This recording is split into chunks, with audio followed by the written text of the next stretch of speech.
What they found inside Vince McMahon's estate could destroy WWE forever.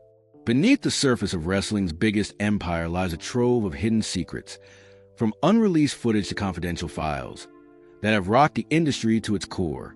In this video, we uncover the shocking revelations that no one expected and explore how they might change the future of WWE forever. Vince McMahon's departure from a pinnacle of professional wrestling wasn't just a headline. It was a seismic shift that sent shockwaves through the industry. In January 2024, the man synonymous with WWE stepped down from his role as executive chairman of TKO Group Holdings, the parent company of WWE and UFC.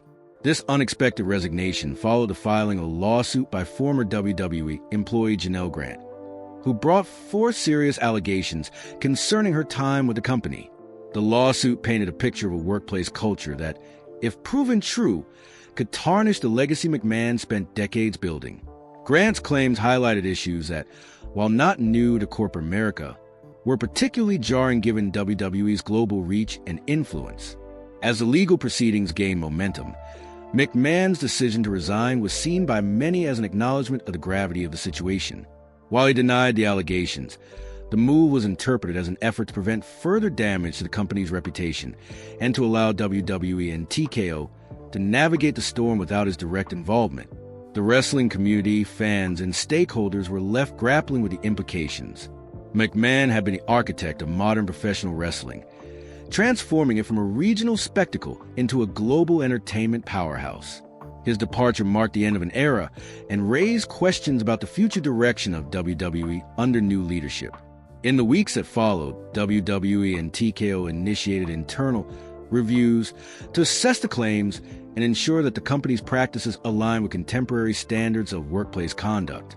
These steps were crucial in maintaining stakeholder confidence and demonstrating a commitment to addressing any underlying issues. The lawsuit also prompted discussions about the broader culture within the wrestling industry. Long hours, intense physical demands, and a blurred line between personal and professional boundaries have been long-standing concerns. Grant's case brought these issues to the forefront, emphasizing the need for systemic changes to protect talent and staff alike. As the legal battle unfolded, McMahon's public appearances became scarce. Once a ubiquitous figure in WWE programming and corporate events, he retreated from the spotlight, leaving others to steer the ship.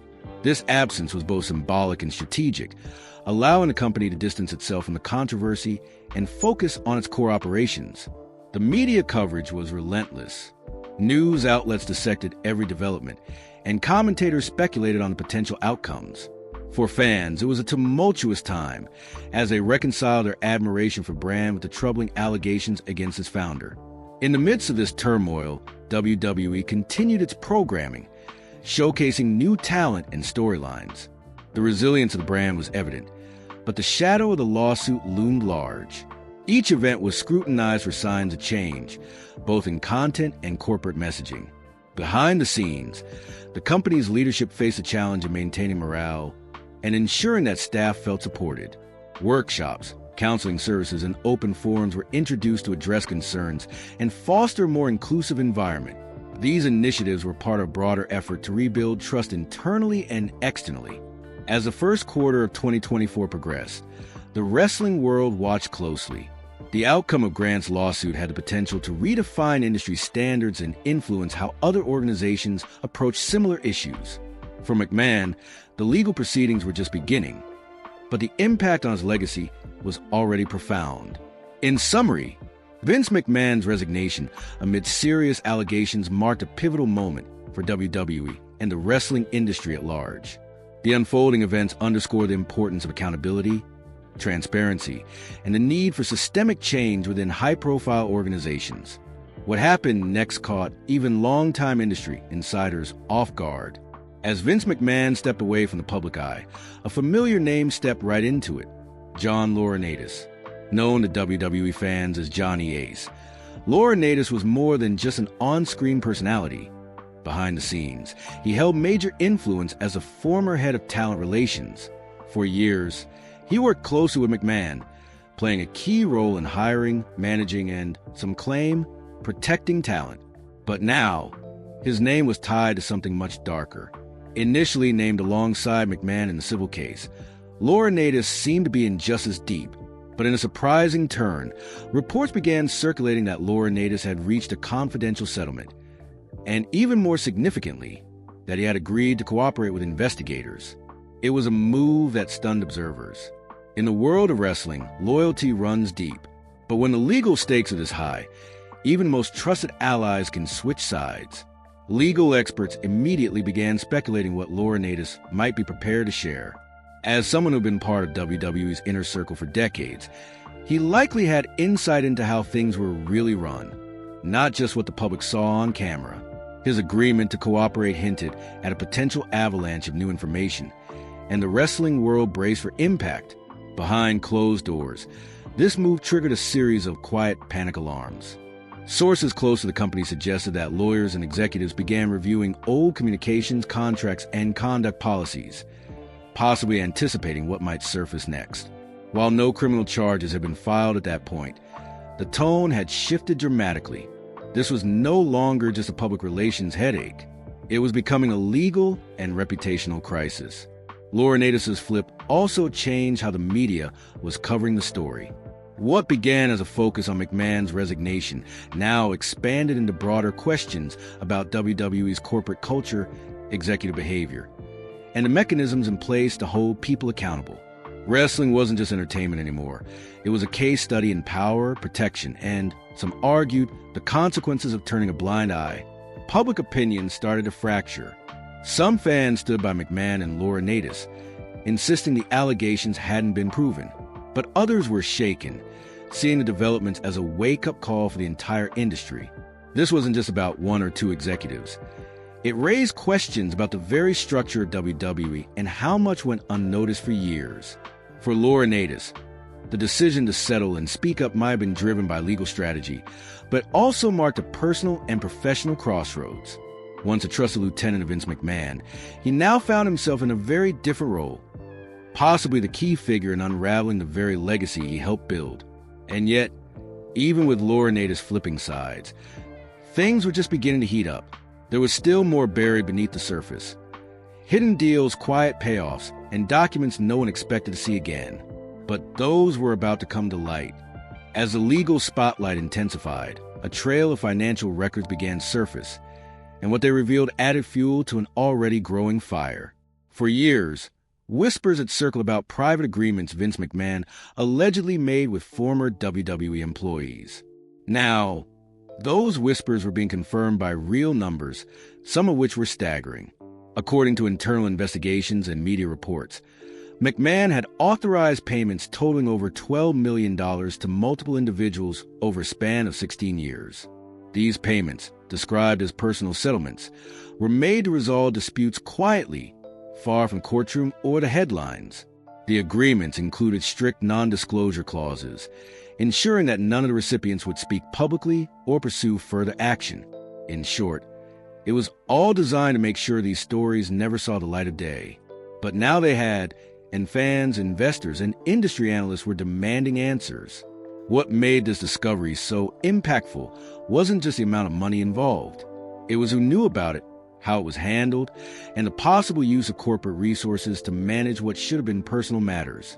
WWE's board had quietly launched an internal inquiry months earlier, and once these payments were uncovered, the pressure ramped up. McMahon had reportedly funded these settlements from his own money, but even so, the question remained, had WWE resources or staff been used to facilitate these agreements?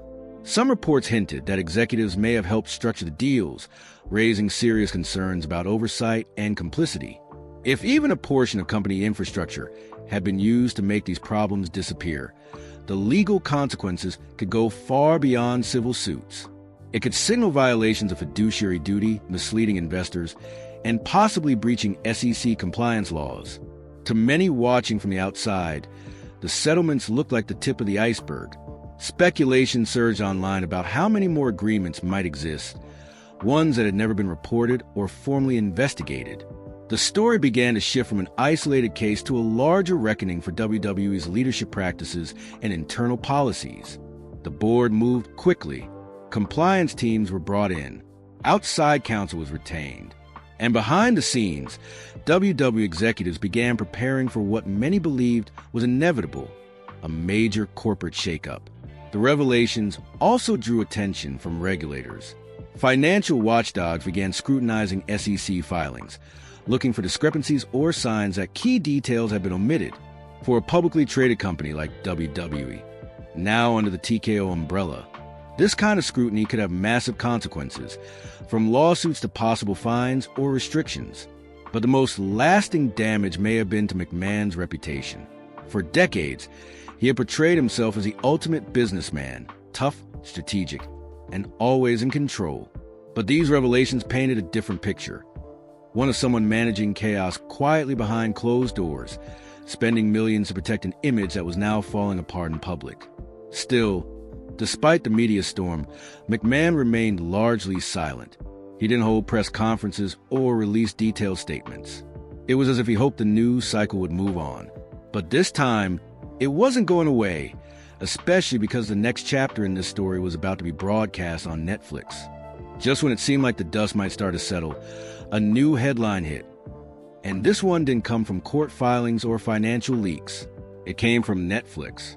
After months of quiet development, the long-rumored Vince McMahon documentary was suddenly scrapped. What made that decision so explosive was that the project was already in post-production and reportedly cost millions to produce. Originally announced as a career-spanning docuseries highlighting McMahon's rise from small-time promoter to global media mogul, the Netflix special was supposed to be a celebration. The crew had access to WWE's entire archive, decades of behind-the-scenes footage, and interviews with some of the industry's biggest legends. But by 2024, the tone of the project had quietly shifted. Behind the scenes, producers began adding context that wasn't so flattering. And as more lawsuits and leaks made headlines, the doc's original tone became harder to justify. Then came the decision. Netflix officially pulled the plug. This raised a bigger question. What was in the documentary that scared people enough to cancel outright? According to several insiders who claimed to have worked on the project, the final cut included never-before-seen footage of McMahon behind the scenes, including moments that painted a very different picture from the brash yet brilliant businessman fans knew. One source described it as uncomfortable. Another said it would have been career-ending, had it aired during the height of McMahon's power. It wasn't just about business deals or backstage blow-ups. It was about control, manipulation, and a pattern of behavior that, once shown all at once, could no longer be denied. Netflix offered no official reason for cancellation, only stating that the project was no longer moving forward. But in an industry that runs on PR spin and tightly managed narratives, that silence spoke volumes. Even more suspicious, WWE executives never publicly addressed it either. The cancellation triggered a frenzy of speculation online. Fans flooded Reddit threads and wrestling podcasts with theories about what was hidden in those reels. Some suggested it included first-hand accounts of shady contract negotiations. Others claimed it featured talent sharing stories they'd never been able to voice on WWE programming. And then came the leaks. Within weeks, fragments of the footage began popping up on social media. Blurry screenshots, audio clips, even a few raw scenes that showed McMahon off-camera, reacting angrily during live event planning or mocking talent in private meetings. It wasn't criminal, but was cold, calculated, and at times shockingly petty. It showed a side of Vince few had ever seen, and many wish they hadn't. For Netflix, the decision to cancel may have been risk management, but for the public, it was confirmation that the story was far from over. Because if McMahon's own team once believed this documentary would cement his legacy, but later decided to bury it, that meant something had changed. Something big. And the most haunting part? No one outside the production team may ever know how much worse it really got. When federal investigators visited Vince McMahon's sprawling Connecticut estate as part of the ongoing inquiry, no one expected what came next. What started as a routine document collection quickly turned into something far more bizarre and far more revealing. According to sources close to the investigation, several private storage rooms were discovered on the property, each filled wall to wall with items that, at first glance, looked like standard memorabilia. Championship belts, vintage ring gear, Framed posters from legendary pay-per-views. But deeper into the collection, things got stranger. Among the personal effects were hundreds of hours of unedited backstage footage, recordings that had never aired on WWE programming, and reportedly weren't even logged in the company's official archive. These weren't just tapes of matches. These were recordings of production meetings, off-the-record conversations with talent, and raw audio from headset feeds during live shows. Some of the footage even dated back to the early 1990s, decades worth of behind-the-curtain behavior that, if exposed, could challenge how the public remembered key WWE moments. What made it even more suspicious was how carefully hidden these materials were. Multiple drives and boxes were labeled with cryptic codes, not dates or event names. It raised a chilling question. Why was McMahon keeping all this off the books? And why hide it from even his own company? But that wasn't the only discovery. Investigators also came across a series of confidential legal files, paperwork tied to past settlements, NDAs, and internal complaints. Many of the names have been redacted, but a few weren't, and those few included individuals no one expected. Former top-level executives, major on-screen talent, even partners from outside the wrestling world. These weren't just old HR disputes. These were potential time bombs, quietly locked away inside a mansion most people thought was just the home of a retired mogul. Some of the files included handwritten notes, believed to be from McMahon himself, containing references to specific events and individuals, written in a kind of personal shorthand. It suggested that McMahon not only kept tabs on problems, he tracked them obsessively. Even stranger, one room was dedicated almost entirely to press clippings, old dirt sheets, and online fan theories. Walls were pinned with headlines, marked up with red ink, circled names, and scribbled dates. It looked more like a conspiracy theorist's bunker than a CEO's private archive. Law enforcement hasn't confirmed what will happen to these materials, but insiders say they're now central to the ongoing case, both as potential evidence and as insight into McMahon's mindset. Because while the public image was always confident and untouchable, what they found inside his home told a different story. One of control, fear, and someone who may have known deep down that the empire he built could one day collapse. And even with all that uncovered, it still wasn't over. Because next came the biggest shock of all, the involvement of people no one ever suspected, and a betrayal that would tear what was left of McMahon's inner circle apart. While the investigation into Vince McMahon's estate uncovered disturbing records and secret archives, nothing prepared insiders for what came next. The betrayal that blindsided everyone, including McMahon himself. In early 2025, reports began to circulate that someone very close to McMahon had turned over additional documents and internal communications to authorities, materials that had never been mentioned in the civil filings or previous investigations. At first, the source was anonymous, but it didn't stay that way for long. Within days, multiple outlets confirmed what many insiders had feared. The leak came from within WWE's corporate ranks, and not just any executive. It was someone who had worked beside McMahon for over a decade, someone he trusted, someone who had helped protect the image of WWE through countless scandals. That person was none other than Kevin Dunn, WWE's longtime executive producer, and one of the most powerful men in the company's television division. For years, Dunn had been a ghost behind the camera, rarely seen, never interviewed, always there. He had final say on everything that aired on WWE television, and McMahon famously referred to him as his eyes and ears. Their relationship was so tight that some staff joked Dunn had more pull than some board members.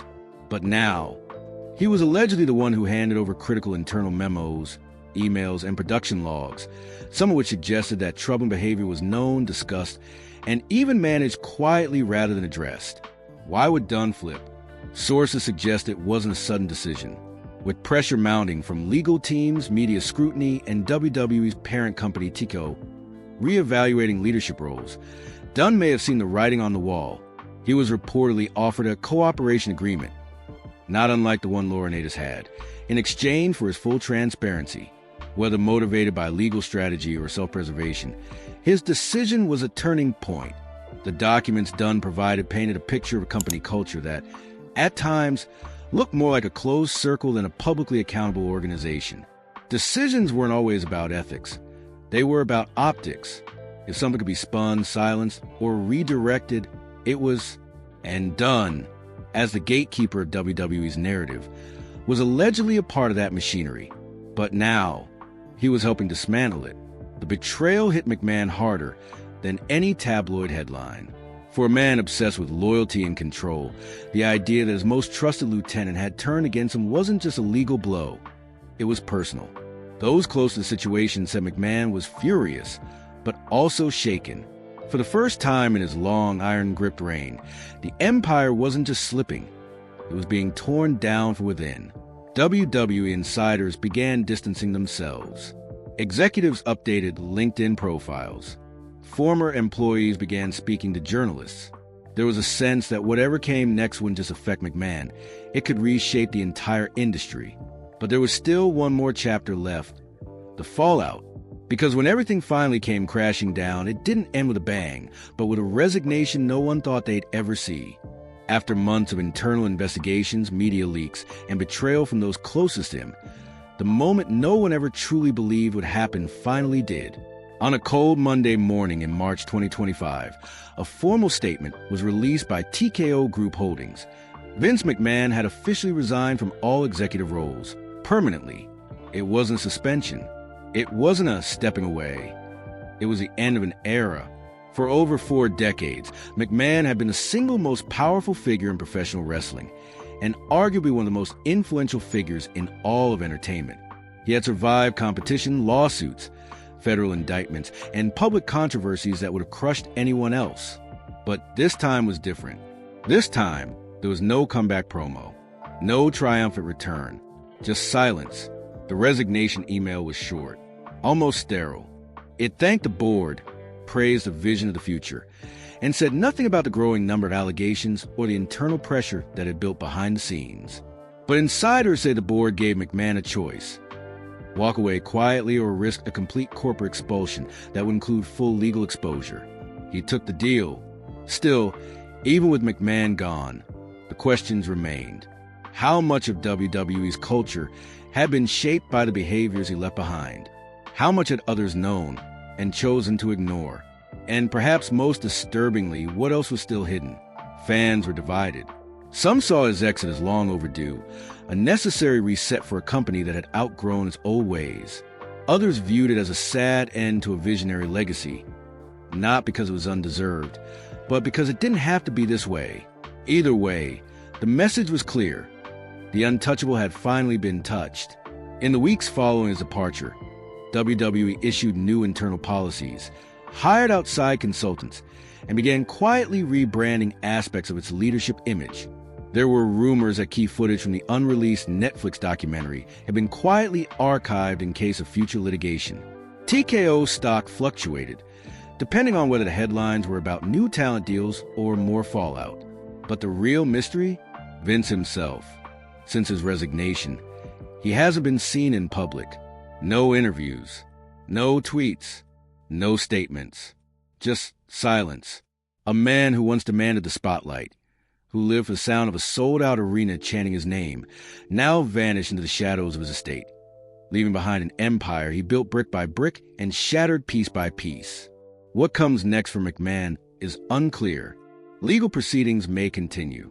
New revelations could still surface. And in the end, no matter how the final chapter is written, one fact remains. What they found in Vince McMahon's estate wasn't just about files, footage, or secrets. It was a mirror, one that forced the world and McMahon himself to see the truth he had tried to bury for decades. And once you see something like that, you can't ever unsee it. That's the shocking truth behind what was found inside Vince McMahon's estate, a discovery that could change WWE forever. If you found this video eye-opening, don't forget to like and subscribe for more. Thanks for watching, and I'll see you in the next one.